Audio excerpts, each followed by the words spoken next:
Welcome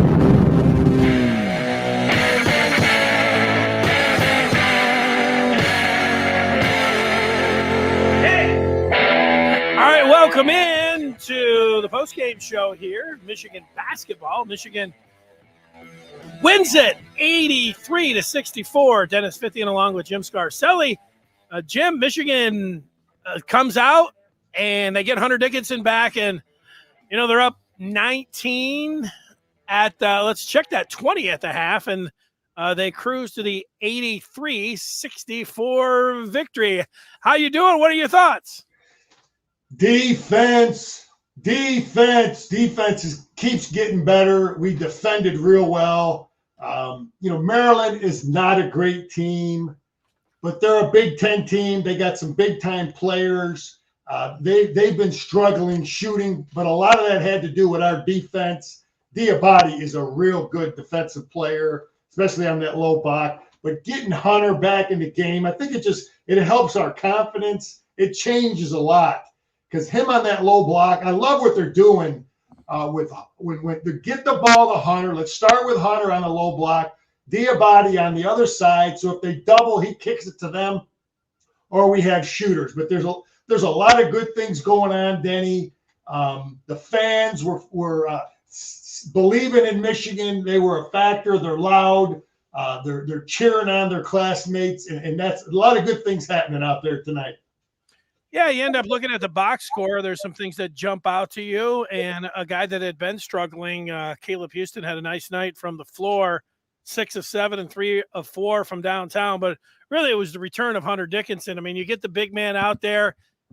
They joined the game 2 minutes late because of the previous game. But right when he gets in there, he makes a nice pass. And they're like, oh, he's on point here. And, of course, Hunter Dickinson has it out for Maryland. He wanted Maryland to recruit him harder. You can remember last year he picked up a tee when he went to Maryland. He was looking over at Mark Turgeon and gesturing, and right off the bat he was looking over there, saying, I don't know if he said anything, but just looking at him. So there was that part. But without Mark Turgeon there, it didn't have the electricity where you're thinking about maybe him and Jawan coming out and, that kind of thing that happened in the Big Ten tournament. But, number one, it was Hunter Dickinson. And then, some of the guys, you're right, and intensity, energy, effort, on that defensive side, if there's carryover from the game against Illinois.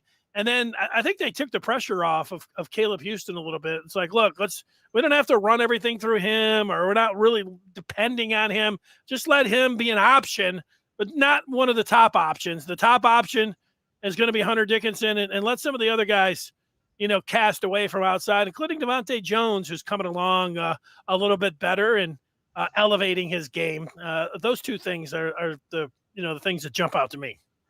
Yeah, I think Houston, he started the game saying, you know what, I'm going to try to drive. I'm going to try to go to the hole and make easy shots to get my confidence up. Make layups. I don't care what it is, to put the ball in the hole. That's going to help your confidence. But, he's driving to the hole. He can finish at the hole.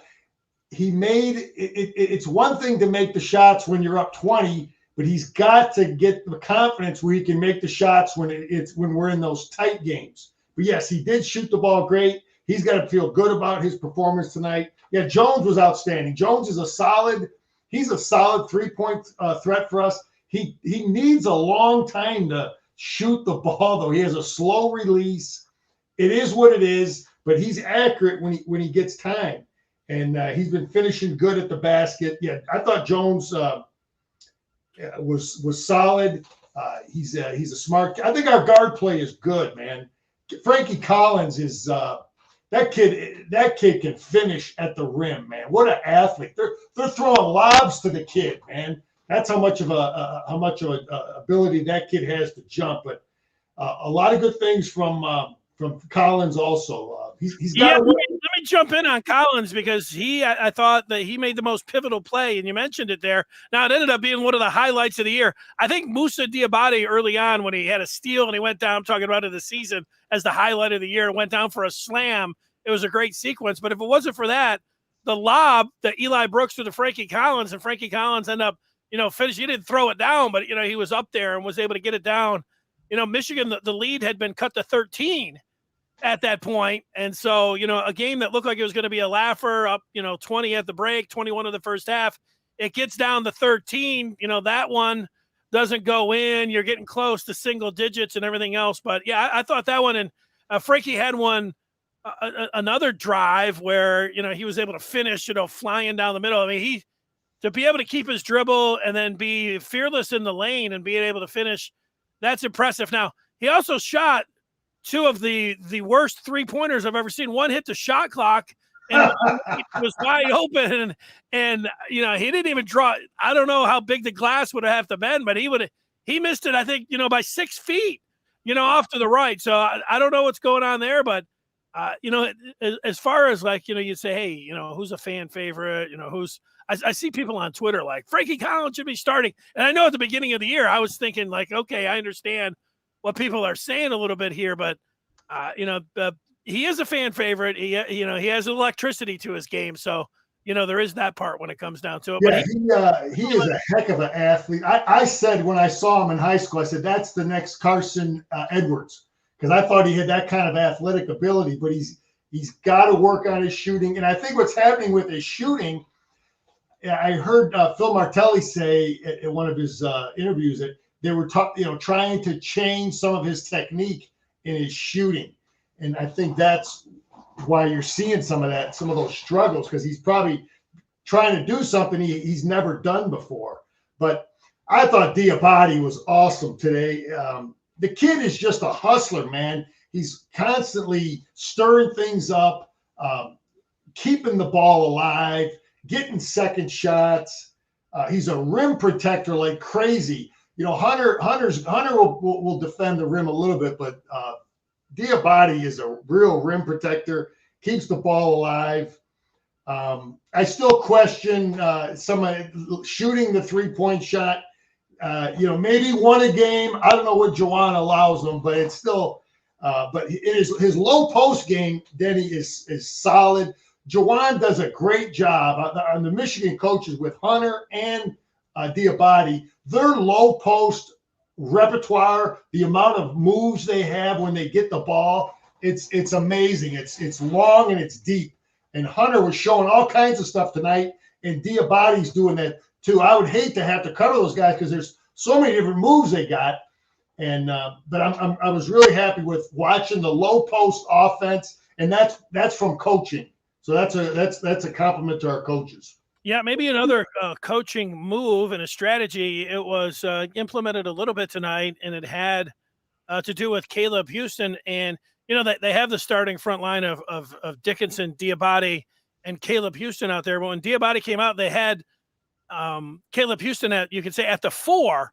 And if he can guard the opponent's 4, he's 6'8", it gives him a better matchup offensively where he can take somebody off the dribble. And it'll be interesting to see if they use that more. They used it a little bit there tonight. Maybe it's something, anything where you can, get more confidence in Caleb Houston and get him going. I mean, that's going to be the key if this team wants to do something.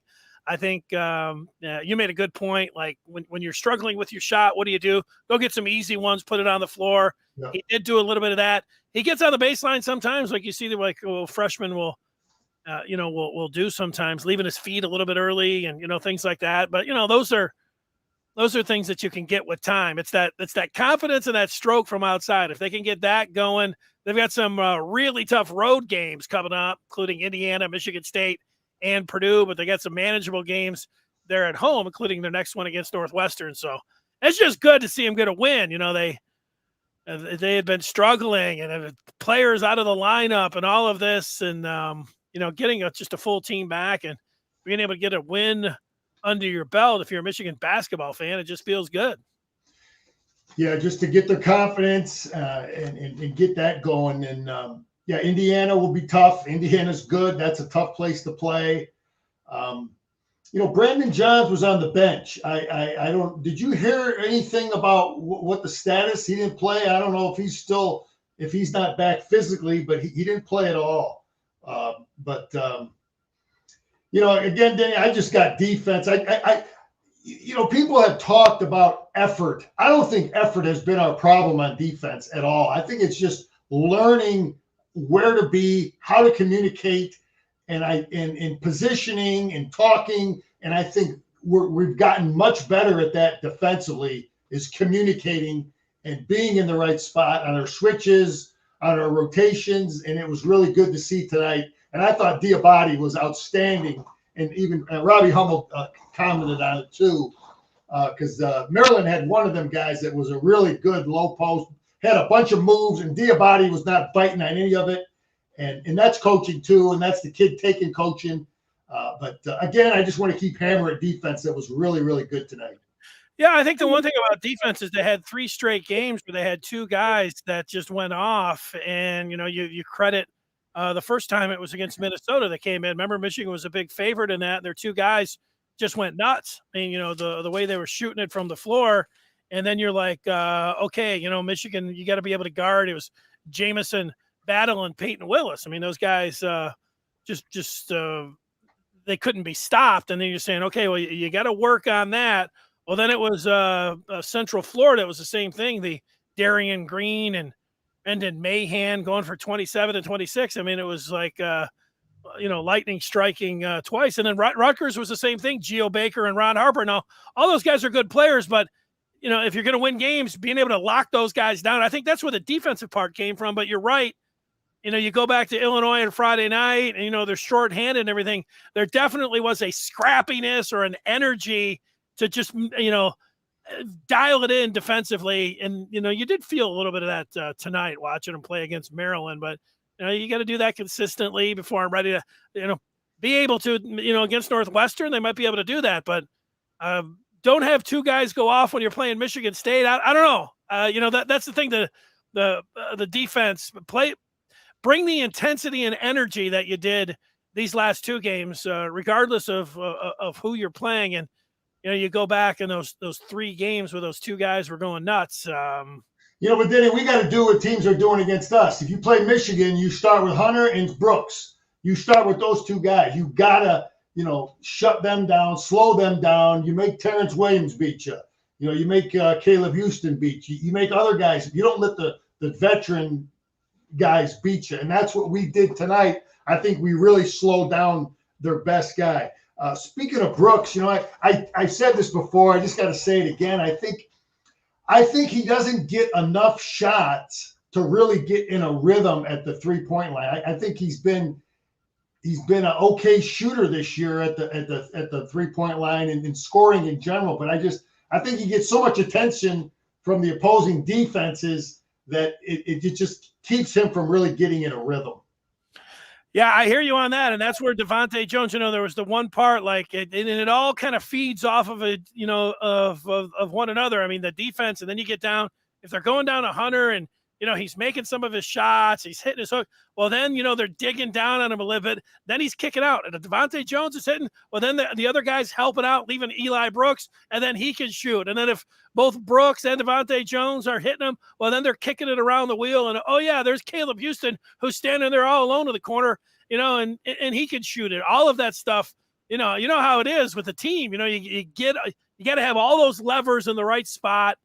And, if they can get some of that going, this is just a very, this was one game. So, these are the kind of things that if they can do in multiple games, you can say, okay, you can see something's being unlocked here. But, something else I like tonight is, I played for Bo Schembechler, and Bo was very animated with the referees at times, and a lot of things he did was always about motivating his team. I watched him. I watched how he interacted with the officials or his assistant coaches during the game. And a lot of that was to motivate the coaches or motivate his team so that we saw the interaction between him and the refs, him and the coaches. And I really liked that, we're up 20, we're up 18 maybe at the time. And that was a questionable call with Diabate on the low block. He thought that the Maryland kid, they called Diabate with the foul, and Jawan got in his face, and it just showed the intensity. It showed the fight. It showed the caring for his players and the fight for his players.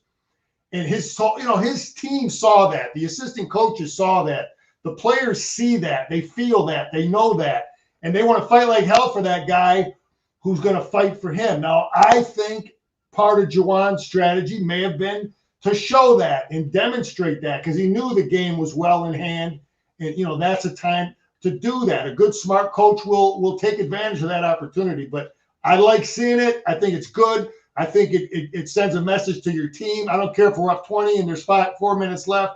We're going to fight like hell, and I'm going to fight like hell. So I was kind of happy to see that. Yeah, and it kind of shows you, it's hard when, the team is not living up to expectations. And we can all say that right now where the team is at, even though they had the win. But you go back to last year and everybody was like, oh, culture, culture, culture. And, people throw the culture around when they're saying, well, where's the culture this year? Well, the culture is doing what you said there.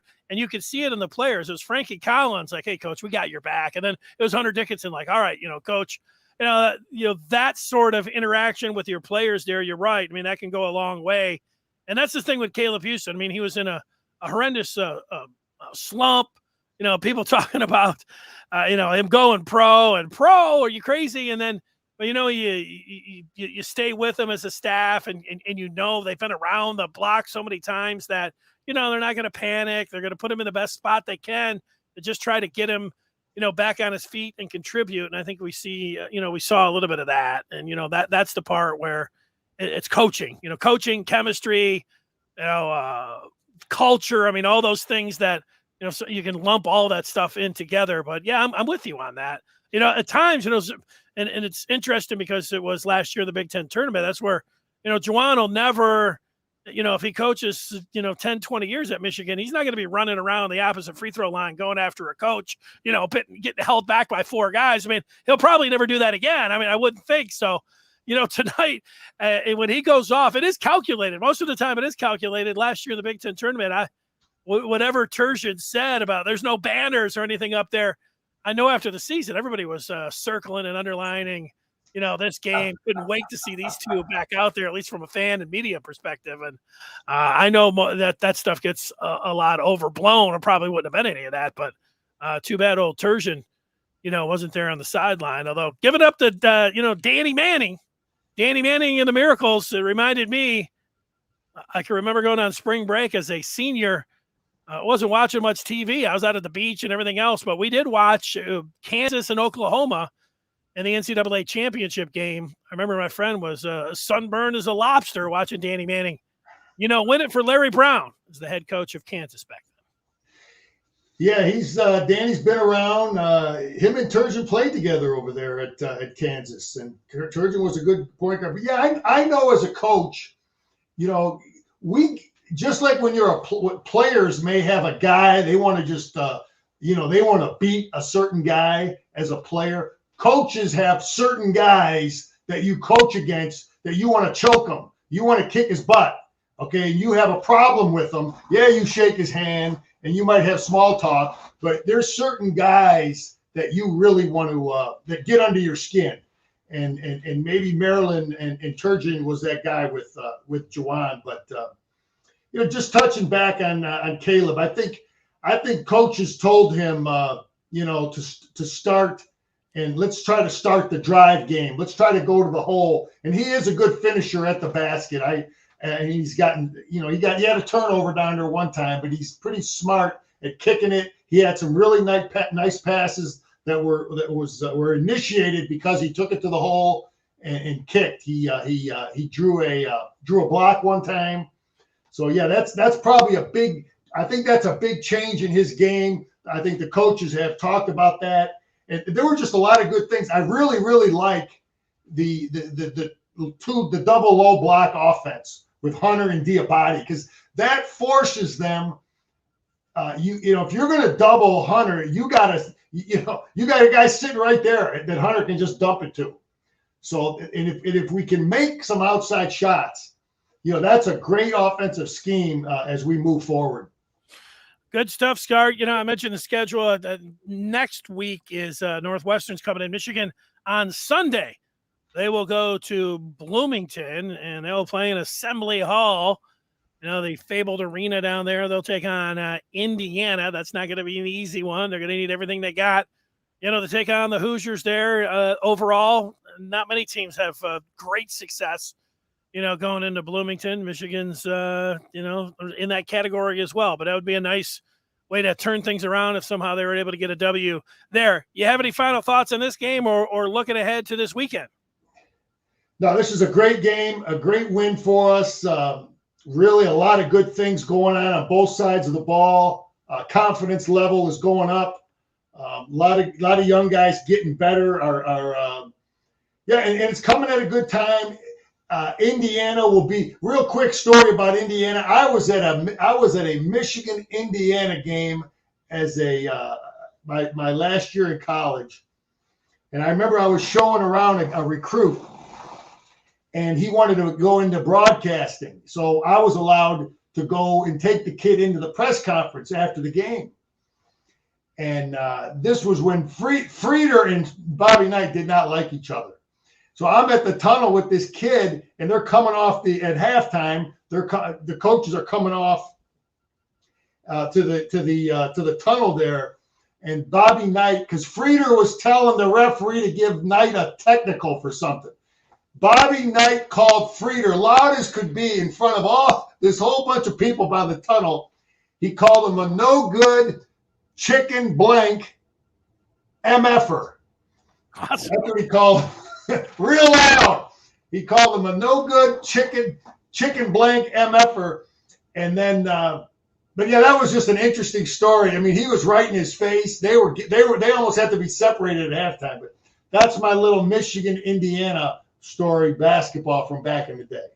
Well, it'll be 3:30. They have the time for the game. That's when Michigan plays next. They'll be in Bloomington. We'll see if there's any pleasantries exchanged there between the coaches or anything else, or if it's out there on the floor. Scar, it was great talking with you. We will join up on Thursday to talk about everything that's going on in Michigan sports.